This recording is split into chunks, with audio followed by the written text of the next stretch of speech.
Hi, I'm Dr. Chad Larson. Thanks for joining me in another episode of Keep It Real. One of the key conditions or concerns that people, especially the older generation, is concerned about is osteoporosis, because it's like, most people have heard of or even know of somebody who has taken a fall and broke a bone because they were osteoporotic, or they had decrease in bone mineral density. And sometimes what happens with a fall is the fracture spontaneously happens first, like in the hip, and then the person falls. So either way, hip fractures and falling are a major concern that a lot of people, a lot of the older generation is concerned about, and rightly so.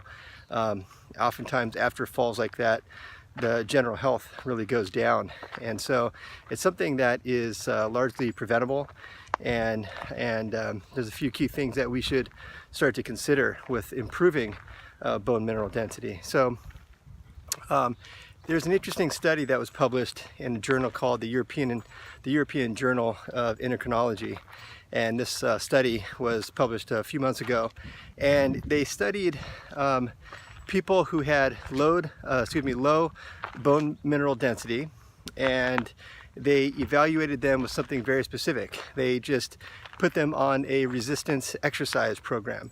So resistance exercise program is weightlifting.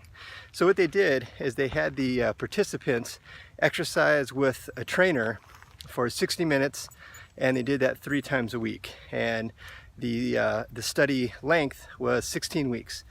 So in that amount of time, the bone mineral density at the hip is where they measured it, and that's typically where it's done. Sometimes they do it in the low back as well. In this particular study, they did just the hip. And there was an increase of bone mineral density, an increase by 6%. So you go 6%, wow, that's not a very exciting increase.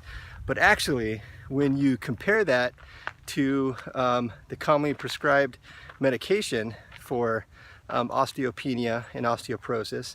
So osteoporosis is significant bone mineral loss.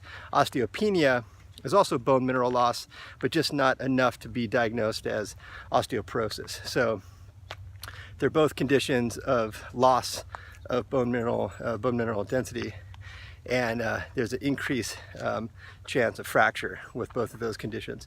So what they did was they had these people exercise with resistance exercise under supervision for 16 weeks, 3 times a week for 60 minutes in each session. And the bone mineral density went up 6%. So how's that compare to the commonly prescribed treatment for osteopenia and osteoporosis? And there's a family of drugs called bisphosphonates. And one of the most common drugs in that family is called Fosamax.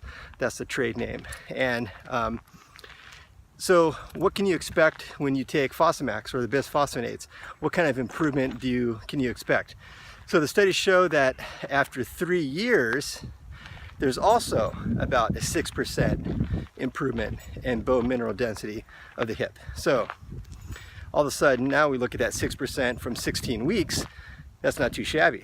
And so this is something that I think all practitioners really, and also patients who are concerned about osteopenia, osteoporosis, and particularly if you suffer from osteopenia, osteoporosis, and decreased bone density, resistance exercise is really something that needs to be on your list, because the way it works is the bone mineral density, first of all, you got to have the right building blocks for bone mineral density, like calcium, magnesium, boron, phosphorus. You need vitamin D, you need vitamin K2. So you need all these nutrients as a building block. But then the proper stresses and forces have to be applied to the bone. And the bones very much work like supply and demand. If there's a insufficient amount of demand on the bones, then they're not going to strengthen. It's just very simple. But when you do a resistance exercise program, that puts the right amount of forces on the bones, because the muscles and tendons are tugging on the bones as the person does the resistant exercise activity. And that over a period of time, and in the study only 16 weeks, there was a pretty significant increase of bone mineral density. And so, so you got to have, you know, two of the main factors. You got to have the building blocks, and then you have to have the stress forces put on the bones, and even just a walking program. This particular study was looking at resistance exercise, which is important because just a walking program is only going to support the bones of our weight-bearing mechanism, which is like the hips and legs, maybe a little bit the low back. But for the rest of the body, we also need to support bone mineral density. And by doing, you know, upper body resistant exercises, that puts the proper amount of forces on those bones to help them to strengthen. Another thing to consider, especially with women, this can happen in both men and women, but it's a little bit more in women, and there's probably some hormonal influences, and one of those is estrogen. So if a woman has very low estrogen, and particularly if they have symptoms that are associated with low estrogen, like hot flashes and night sweats and things like that, then there could be a consideration for hormone replacement therapy. And this should be done under the guidance of a professional that really knows what they're doing with hormones. So, so those are a few things to consider. So if you put all those factors together, you could significantly decrease the chance of developing osteoporosis. And if you have osteoporosis, like the women did in the study, then you could pretty significantly increase the bone mineral density. And this study was just looking at resistance muscle exercise. What if you put all the nutrients and hormones and resistance muscle exercise all together? And then one more factor that we throw in there would be protein.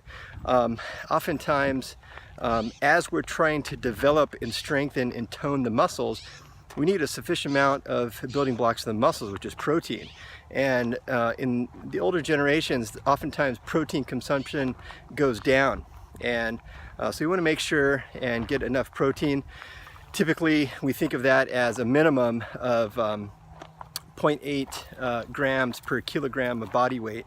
So to quickly and easily convert your body weight into kilograms, there's a pretty simple formula. It's not perfect, but it gets you pretty close. You take your weight in pounds and you subtract that by 10%. So let's say you weigh 150 pounds. You subtract 10%. 10% of 150 is 15. So 15 minus 150 is 135. And then you divide that number by 2. So you just cut that in half. And you can usually do that in your head. 135, divided by 2 is 67.5. So about 67.5, or rounded up to 68 kilograms. And 68 kilograms, if you get between 60 and let's say 70 grams of protein per day, which is probably more than the average older person is consuming, that'll really help to build and supply the building blocks for muscle tone and muscle development. And that will in turn help with bone development. So consider increasing your protein. If you have any questions, you know, consult a qualified practitioner about that. Those kind of ratios can vary from person to person. Make sure you have enough nutrients like the ones I mentioned: vitamin D, calcium, magnesium, other minerals, zinc, vitamin D, vitamin K2. Make sure and evaluate your hormones if that's an issue for you. And then increase your resistance exercise. I would suggest, if resistive exercise is new to you, to exercise with a qualified person who's certified and knowing how to help people do resistant exercise. So consider these things. The studies show pretty cool results, and it's pretty simple. And so I hope you learned something from that, and you could incorporate this into your life pretty easily. And until then, keep it real.